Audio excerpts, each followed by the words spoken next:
오늘 우리에게 주신 하나님의 말씀 데살로니가 전서 5장 12절에서 15절 말씀인데요. 그리스도인들은 어떻게 살아야 되겠는가, 그리스도인의 삶의 원리에 대해서 말씀을 드리려고 합니다. 요즘은 잘 모르겠는데요. 우리 학교 다닐 때 우리 중고등학교 그 교실 풍경 중에 하나는 그 한편에서는 막 정신없이 놀고 떠들고 장난치고, 또 한편에서는 그 335 모여가지고 그 제일 많이 하는 것 중에 서로 돈 따먹기를 하는 건데, 그 쌈치기라고 해가지고 이렇게 해서 돈 따먹는 이런 걸 하고, 또 한편에서는 열심히 그 공부하는, 영어 단어장 열심히 외우는, 또 수학 문제 열심히 푸는 그 학구파가 있고 그랬습니다. 그러다가 이 망보는 친구가 야, 세본다! 그러면 그냥 동시에 다 자기 자리에 딱 앉아가지고 잠잠히 그 했었던 그런 생각들이 나는데요.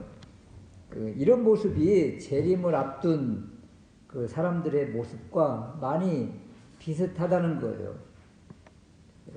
떠들든지 놀든지 상관없이 조용히 앉아서 자기 할 일을 하는, 그 공부하는 모습이 그 데살로니가 교회 그 성도들의 모습이라, 외인들, 교회 밖의 사람들은 그냥 자기 마음대로 방탕한 삶을 살고 있는 그런 모습이고, 재림의 준비 없이 사는, 자기 마음대로 사는 이들, 자기가 주인 되어 사는 이들에게는 재림의 날이 심판의 날이고 멸망의 날이라.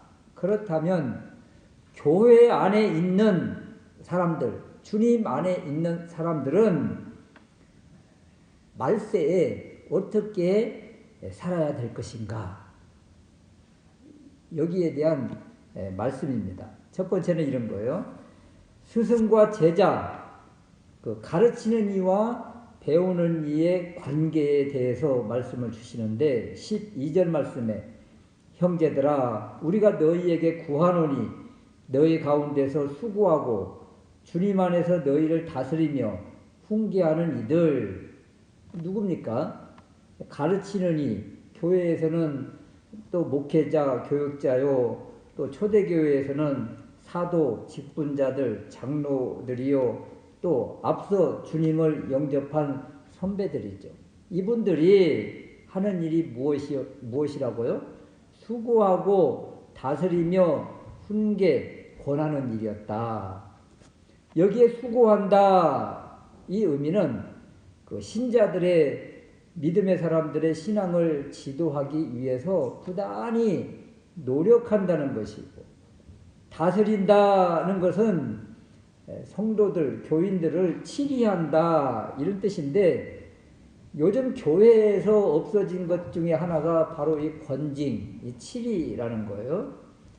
잘못한 사람을 치리하려고 하면 뭐 여기만 교회인가 하면서 그냥 이웃교회로 가버리니까 참 쉽지 않은 것이 이 치리인데, 요즘도 치리하는, 권징하는 교회가 있기는 합니다.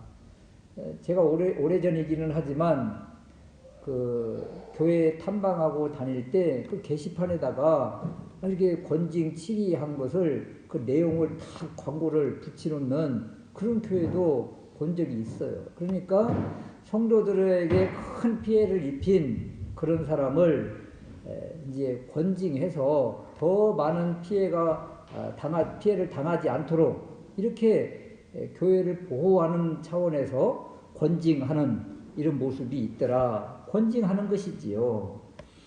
또 훈계, 권면하는 일을 합니다. 성도들의 일상적인 삶을 도덕적으로나 윤리적으로 훈계한다, 이런 거예요. 이렇게 하는 사람들을 어떻게 대하라고 합니까? 너희가 알아준다, 가치를 알고 존중하고 존경하라는 거예요. 대표적으로 여러분 데살로니가 교회에서 디모데를 생각해 보십시오. 사도 바울이 데살로니가 교회에 보낸 특사가 이 디모데인데 나이가 어리지요. 그런데도 불구하고 어떻게 해야 돼요? 나이에 연소함을 없이 여기지 말고 스승으로 알고 디모데가 권면하는 말들을 잘 들어야 되는 거죠. 그리고 귀히 여기야 되는 거죠. 13절 말씀에 그리고 가장 귀히 여기고 선생님으로 존중하고 인정해야 된다는 것입니다. 이런 관계가 될 때 서로가 서로를 귀히 여기고 서로 화목한 가운데 그 공동체가 든든하게 세워져 간다는 거예요. 11절 말씀에 서로 권면하고 서로 세우는 것, 서로 높이는 것, 이런 공동체가 바로 교회 공동체라. 누가 권위로 사람을 누르는 것도 아니고 또 높아지려고 사람을 짓밟고 올라가는 것도 아니고 서로가 서로를 위하고 높여주고 세우는 곳, 그것이 바로 교회 공동체고 믿음의 사람들이 살아야 될 그 원리라, 이런 것입니다. 두 번째는 공동체 안에서 약한 사람들을 또 어떻게 이끌어야 될까, 이런 것인데요. 14절 말씀에 보면 또 형제들아 너희를 권면하노니 규모 없는 사람들을 훈계하며, 여기 규모 없는 사람, 이런 사람은 누군가? 군사 용어인데요. 낙오한 병사들입니다. 군대에서 행군하다가 낙오한 사람들을 어떻게 해야 돼요? 같이 가야 되는 거죠. 가끔 영상 같은 거 보면 올림픽이랄지 이렇게 큰 대회에서 서로 1등 하려고 막 앞장서는데 마라톤 경기 같아요. 그냥 가다가 1등 거의 꼬린 지점에 다 와가지고 한 명이 쓰러진 거예요. 그러니까 2등과 3등은 그냥 앞서서 가고 그 다음에 온 사람이 그 쓰러진 사람을 간신히 부축해서 이렇게 가는 모습을 봤습니다. 자기가 그냥 놓고 자기 갈 길 가면 그 순위 안에 들 텐데 1등 가다가 쓰러져서 발버둥치는 그 사람을 그냥 놓고 가지 않더라고요. 확 끌고 부축해서 가다가 쓰러지고 그래서 마지막에 이 결승선을 통과할 때도 그 사람을 먼저 보내고 자기가 뒤따라가더라고요. 낙오한 사람을 어떻게 하라고요? 이렇게 세워서 같이 가자. 뭐 라이언 일병 구하기 이런 영화들도 보면 포로되어 있는 사람 어떻게든 특공대를 보내서 다시 구해 오는 것처럼 낙오자가 없도록 해야 된다. 그 공동체 안에서. 공동체에 짐이 된다고 버려두면 되겠습니까? 어떻게든 같이 끌고 가는 것이 바로 믿음의 공동체의 모습이라. 사실 데살로니가 교회에 이런 사람들이 있었어요. 자기들에게 주어진 일을 하지 않고 남의 신세를 지며 사는 게으른 사람들. 이런 사람들 그 교회에 짐처럼 되어 있는 사람들인데 그냥 버려두고 가라고 하든가요? 내쫓으라고 하든가요? 권계하자. 좋은 것이 좋다고 그냥 넘어가지 말고 충고하고 깨우치게 하고 가르쳐야 된다는 거예요. 그러니까 낙오된 사람들, 규모 없는 사람들 어떻게 해요? 어떻게든 그 공동체 안에서 같이 세워져 나갈 수 있도록 훈계하고 가르치고 세우자, 이런 겁니다. 또 마음이 약한 사람들도 있습니다. 공동체 안에 마음이 약한 사람들. 어떤 사람일까요? 대표적으로 재림을 기다리다가 가까운 친구가, 가까운 동료가, 가까운 가족이 죽음을 맞이했습니다. 이에 소망 없는 다른 이들처럼 크게 슬퍼하면서 통곡하면서 세상 다 끝난 것 같은 행동을 하는 사람들, 여기에서 뭐라고 표현을 하는가 하면 마음이 약한 사람이라. 이런 사람 어떻게 해야 돼요? 안위해야지요. 위로해야지요. 강하게 책망하면 이런 사람들은 그냥 떨어져 나갈 수밖에 없잖아요. 그래서 이런 마음이 약한 사람들은 어떻게든 다시 일어설 수 있도록 안위하고 위로하자. 이런 모습이 그 교회 공동체의 모습입니다. 또 힘이 없는 사람도 있습니다. 계속된 환난과 극심한 가난에 믿음이 흔들리는 사람들, 믿음이 약한 사람들, 이런 사람들은 무조건 훈계하고 권직하면 완전히 무너질 수밖에 없어요. 그래서 이런 사람들은 어떻게 해요? 붙들어줘야 돼요. 또 붙들어주자. 옆에서 지지대가 되어서 흔들리지 않도록 지탱해 주는 것입니다. 나무를 옮겨 심을 때 나무가 흔들리지 않도록 지지대를 딱 세워놓잖아요. 지지대를 세워주면 어떻게 흔들리지 않고, 그리고 뿌리가 잘 내린다는 거예요. 뿌리가 내릴 때까지는 지지대가 필요하다, 이런 것입니다. 이런 것처럼 믿음이 약한 사람들, 더 요동하고 더 흔들리지 않고 또 떨어져 나가지 않도록 옆에서 붙들어 주자. 옆에 서 있기라도 하자, 이런 것입니다. 흔들리는 사람에게 옆에 서 있는다. 이것은 그 사람에게는 방패가 되고 힘이 되는 것입니다. 이런 공동체의 모습이 바로 교회 공동체의 모습이라. 그래서 데살로니가 교회가 초신자 교회임에도 불구하고 이렇게 한마음 한뜻이 되어서 그 어려움을 이겨내니까 믿음이 자라고, 이 믿음의 소문이 각처에 퍼져나가게 된 것이다, 이런 것입니다. 세 번째는요, 이제 사람과 사람의 관계에 대해서도 말씀을 해 주시는데, 우리 사람과 사람과의 관계, 이웃과의 관계에서 어떠해야 되는가, 크게 두 가지 지침을 우리에게 주시는데요. 14절 후반절에 보면 모든 사람을 대하여 오래 참으라. 오래 참아라. 약한 사람이 일어설 때까지 참아줄 줄 알아야겠지요. 또 자녀들 기다려줘야겠죠. 그래서 오래 참음은 인내입니다. 인내. 우리 자신 스스로에게도 인내가 필요해요. 포기할까 그만할까 하다가도 또 붙잡고 계속 나아가는 것 역시 우리 자신의 인내입니다. 그래서 내 힘으로 힘들기 때문에 성령님의 도우심을 받아야 된다. 왜냐하면 갈라디아서 5장 22절 이하의 성령님의 열매에 대해서 나오는데, 사랑과 희락과 화평과 오래 참음과, 여기 오래 참음이 나오잖아요. 우리 보고 지금 오래 참으라고 했는데, 오래 참음, 성령님의 열매 가운데 하나가 오래 참음 인내이기 때문에 성령님의 도우심을 구하고, 그리고 하나님의 말씀 아래로 들어가 엎드리는 것, 이것이 바로 인내의 모습인 거예요. 어떻게 우리가 오래 참을 수 있어요? 어떻게 인내할 수가 있어요? 하나님의 말씀 안에 들어가 깊이 참고, 그리고 성령님의 도우심을 기다리는 것, 이것이 바로 오래 참음이라. 언제까지 참아야 될까요? 하나님께서 하나님의 말씀을 주실 때까지 기다리고 인내하는 것입니다.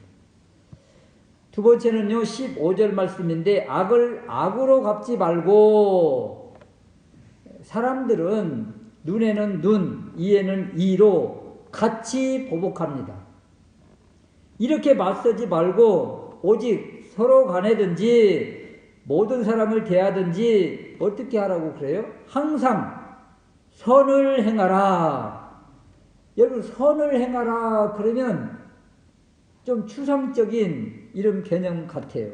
그런데요, 선을 행하라, 이 말을 우리가 좀 풀어서 상대방에게 유익을 줘라, 상대방에게 친절을 베풀어 줘라, 실질적인 도움을 줘라, 이것이 선을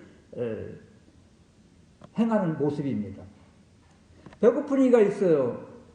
배불리 먹어라, 사 먹어라. 그러면 이것이 무슨 도움이 되겠습니까? 직접 먹을 것을 주는 것이 선을 행하는 것이지요. 그래서 선을 행한다는 것은 상대방에게 실질적으로 유익이 되는 것. 우리가 말로 아무리 말한다고 유익이 됩니까? 안 되지. 실질적인 유익이 되도록 우리가 베푸는 것, 이것이 바로 선을 행하는 것이라. 악을 갚지 말고 선을 행하라는 것은 상대방으로부터 우리가 어떤 수치와 수모 또는 어떤 일을 당했을 때 감정을 막 쏟아내고 분노를 폭발시키면서 나는 뒤끝이 없어 그러면서 막 쏟아내는 사람들이 있어요. 자기만 뒤끝이 없지, 자기 속만 시원하지, 이것을 다 받는 상대방은 피눈물이 나는 거예요. 참 우리 사람들 상대하다 보면 내 성격이 이래 그러면서 다 쏟아놓고 가는 사람들이 있습니다. 그 좋은 사람이에요? 안 좋은 사람이에요? 자기 마음은 편한지 모르겠지만 그 말을 듣는 상대방은 참 큰 상처를 입는 것이다. 그러니까 상대방에게 어떤 일을 당했을 때 이렇게 쏟아내지 마라. 이런 것입니다. 분노를 쏟아내지 마라. 악을 악으로 갚지 말라. 이렇게 다 쏟아내놓고 그 다음에 손을 내밀면 이것이 무슨 화친입니까 이게. 상대방은 지금 완전 그렇게 상태인데 이렇게 관계를 하지 말라 이런 것입니다. 우리 주님은 산상수훈에서 이렇게 말씀하십니다. 오른편 땀을 치거든 왼편도 돌려대고 속옷을 가지고자 하는 자에게 겉옷도 주고 오히려 너희 원수를 사랑하고 너희를 박해하는 일을 위해서 기도하라. 이같이 한즉 하늘에 계신 너희 아버지의 아들이 되리니. 말세에 재림의 때에 믿음의 사람은 어떻게 살라고요? 이렇게 살라고 하십니다. 이것이 바로 하나님의 뜻이라는 거예요. 오늘 말씀 교회 공동체 안에서 우리는 어떻게 살아야 되는가? 서로가 서로를 존중하며 높이며 인정하는 것이고 또 약한 이들은 품어주고 옆에서 힘이 되어주는 것이며 모든 사람과의 관계에서는 오래 참고 악을 악으로 갚지 말고 항상 선을 행하라. 이렇게 말씀을 주십니다. 여러분, 우리 믿는 사람은 왜 이렇게 힘들고 또 어렵고 또 낮아지며 피해보며 살아야 한다고 합니까? 이것이 세상에 나타내는 그리스도의 향기이고 이렇게 사는 것이 세상의 빛이요 소금으로 드러나기 때문에 그런 것입니다. 이 세상을 변화시키며 죽어가는 영혼이 죽게 돌아오는 그 방법 비결은 이렇게 사는 것밖에 없다는 거예요. 그래서 우리는 손해보며 사는 것이라 또 남에게 주는 삶이라 이런 삶이 그리스도인의 삶의 원리라고 하십니다. 이렇게 사는 것 누가 알아둡니까? 주님이 아시지요. 이렇게 손해보며 살면 또 누가 결산을 해 주실까요? 주님이 결산해 주시고 주님이 채워주실 때가 있다. 주님이 갚아주실 때가 있다. 그날이 언제일까요? 주님 오시는 날입니다. 그래서 우리는 이 땅에서 참 낮아지며 겸손하며 또 베풀며 손해보며 그렇게 사는 거예요. 그리고 이 날이 이 갚아주시는 날이 빨리 오기를 우리가 기대하면서 재림을 사모하는 것입니다. 재림, 우리 주님 언제 오실까요? 때와 시기 그것이 중요한 것이 아니라 우리가 지금 어디 안에 있으며 누구 손에 붙들려 있으며 그리고 어떻게 살고 있는가 이것이 더 중요하다. 우리가 주님 손 안에 붙들려 있으며 주님 안에 있는 사람은 자든지 깨든지 또 어떤 어려움이 오든지 상관이 없다는 거예요. 주님 오늘 오셔도 내일 오셔도 1년 후에 오셔도 10년 후에 오셔도 그렇게 큰 의미가 없어요. 항상 주님 안에 있기 때문에 이 믿음 가지고 주님을 고대하며 사모하며 기다리는 우리 모두가 될 수 있으시기를 주님의 이름으로 축원합니다.